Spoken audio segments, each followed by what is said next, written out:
Hi, this is Dr. Deborah Zucker, and welcome to our module on personal, collective, and planetary health.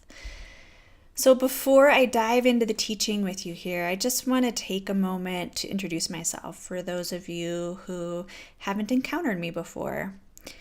I'm a licensed naturopathic physician and transformational health coach, and I focus my work on helping conscious and compassionate people, folks like you, revolutionize their own health so that they can help heal our world. So you can see that the focus of my work is actually very much on par with the topic that we're going to be diving into together here.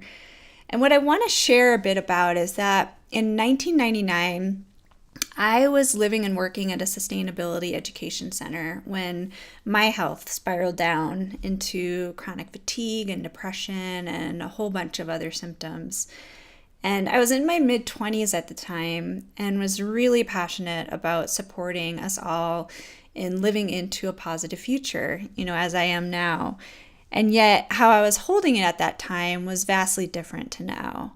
I was living as if the weight of the fate of the world was literally on my shoulders. I hadn't yet really learned how to care and nourish for myself, to really tend to my own thriving as an integral part of my contribution to my work in the world. And this is really, what a lot of my own healing journey has been to learn that. And so in creating this module for you, it's my hope that you can benefit from my path that I've traveled and that you can learn to prioritize nurturing yourself, bringing yourself into your own thriving so that you can really offer forth your gifts to our world that is so much in need of receiving them. So the course learning objectives, by the end of the module, you should be able to examine how you may experience opposition between your own self-care and your service and contribution in the world. Discuss how personal, collective, and planetary health interpenetrate and inform each other. Describe 5 ways in which we thrive in relational support. Explain how the 5 guiding principles to unleashing our vitality applies to you personally, to our human family, and to our planet at large. And design 3 concrete commitments that will support you in more fully unleashing your vitality in the world. So this module has 4 videos. This is the first. It's introductory, and I'm going to be helping you to kind of drop into the bigger picture of what this learning is about. The second video is helping you to really come into an experiential felt knowing of the interconnection between you as a part of the greater whole. And in video 3, we'll be exploring aspects of opening to receive support. And in the last video, we'll be looking at how to unleash our vitality in the world. So my invitation to you, this is, as with all of your learning, you're in charge of the depth and scope at which you engage, and how you choose to do so can really be seen as a reflection for how you're showing up and prioritizing your own self-care, your own flourishing, your own service in the world. And so my invitation to you as you open into the learning here of this module is to really give yourself to it, to let go of the multitasking and offer yourself and our world the gift of opening fully to the opportunity before you, to dive deep, to allow yourself to transform, to let the process that I'll be introducing here inspire, touch, and move you into action.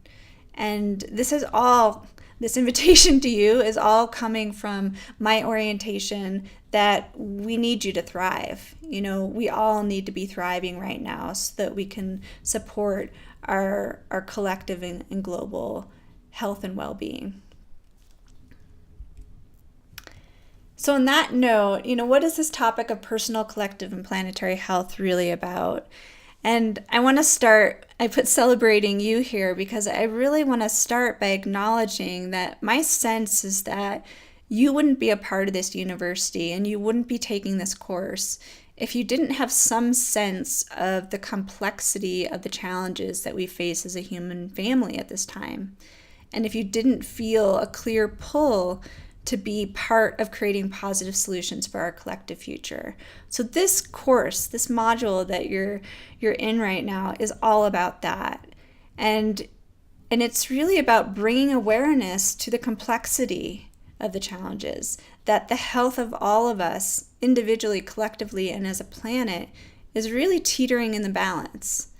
And for us to recognize how the different realities of the state of the individual health, of the collective health, and planetary health are all interpenetrating and reflecting each other.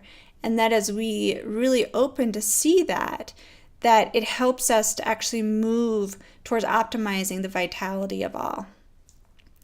And another key component to the learning of this module is healing the split and opposition between our own self-care and our service and contribution in the world. And this first video is going to dive right into that. And it's also acknowledging that each of us are vital players in creating a positive future for us all. We each have a role to play. We each matter. So I'm just going to pause for a second and just let all that sink in for you, because it was a whole mouthful to go through the intentions I have for this course. And I get that it's only about an hour, of teaching, but the implications of what we're touching into are really far-reaching. So I want to start with talking about what is health. And for those of you who have not already encountered my teachings before, I just want to give a bit of an orientation of where I'm coming from, because I imagine it's quite different than how you might have previously thought about or experienced or related with what health is to you. And so for me, health is really about consciously embodying the sacredness of being alive, of living in that felt sense of the preciousness and miracle of being alive and in a body right now, experiencing it freshly all the time, as if we're constantly, through our awareness, being reborn into ourselves. And so I'm going to pause there and just let that sink in, because I don't want you to just get that intellectually. I want us all to actually feel that. That's the embodiment part, to actually feel it in our bodies and beings. The miracle of being alive right now, conscious of being alive right now in this particular body.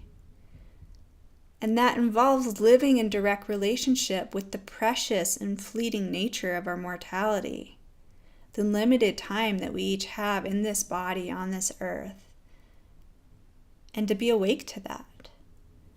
And from that place to come into an orientation in which we're dynamically steering ourselves through life, where we're tuning in to how we can guide ourselves, each other, and our world towards greater flourishing, towards greater wholeness. This, to me, is what health is really about. It's not about the checklist of all the things that we're supposed to be doing. It's not about all the habits, even though those play a part in bringing ourselves into flourishing. But it's so much more than that. It's essential to what it is to be alive. And I want us all to hold that perspective as we engage with the rest of the learning in the module. The Bodhisattva Syndrome. So this is a term that I came up with, and it's kind of a playful term. But I just want to introduce it because I think it has a lot for us to learn, particularly those of us who are very service-oriented, stepping into our leadership, visionaries, change makers. This is really key for us to look at in ourselves. So in the Buddhist tradition, a bodhisattva is someone who gives their life to compassionate service to reduce the suffering of all sentient beings. And yet what I want to point to here is that how it's so easy in our earnest desire to serve and benefit the welfare of all, that we often sacrifice ourselves in ways that are counterproductive to our intentions.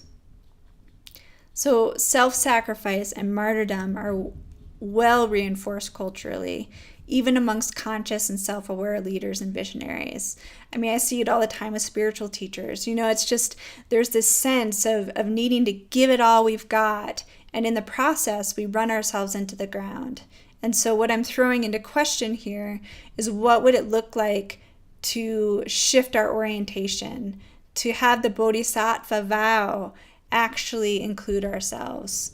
And so this is what I mean by serving the welfare of all. That the invitation I have is that we become the Bodhisattvas who do not forsake ourselves, that we include our own welfare in our service, that we choose to live our lives in compassionate service to life itself and recognize that we are each a vital member. So we're going to explore this a bit more. This is how we're wrapping up this first video in this module. Is I have a number of questions here, which I'm going to read through, but these are for you to explore in your journal, to really begin to see what your current perspectives are, how you're currently holding yourself with these different tensions, and how you might begin to open to a different way of orienting around your own self-care and your service and offering in the world. So when you tune into the collective trajectory that we are currently navigating, what are your biggest concerns for the health and flourishing of our human family? And what about for our planet? And in considering what arose for you in the previous question, what, if anything, is sparked for you in terms of your unique service or contribution towards addressing these challenges? In other words, what gifts might you have to share, and at what scale are you drawn to share them? What are you willing to devote your life towards? What matters most to you? And where do you see yourself sacrificing yourself in order to serve others or a greater cause? And how do these patterns of sacrifice show up in your family, or with your partner, or with your friends, in your work, in communities you engage with, in school, in your personal and professional development? And then you can add on more to that question of the other dimensions of your life. But really looking at, in what ways do you prioritize the needs of others above your own? And what are the current impacts on your daily life of these behaviors? What do you see as the longer term impacts for you if you continue with these patterns? And what might your life look and feel like if you no longer sacrificed yourself in order to serve? All right, so it's time to get your journal and really dive into exploring what all of these questions evoke for you. And I will see you in the next video, which is about being part of the whole.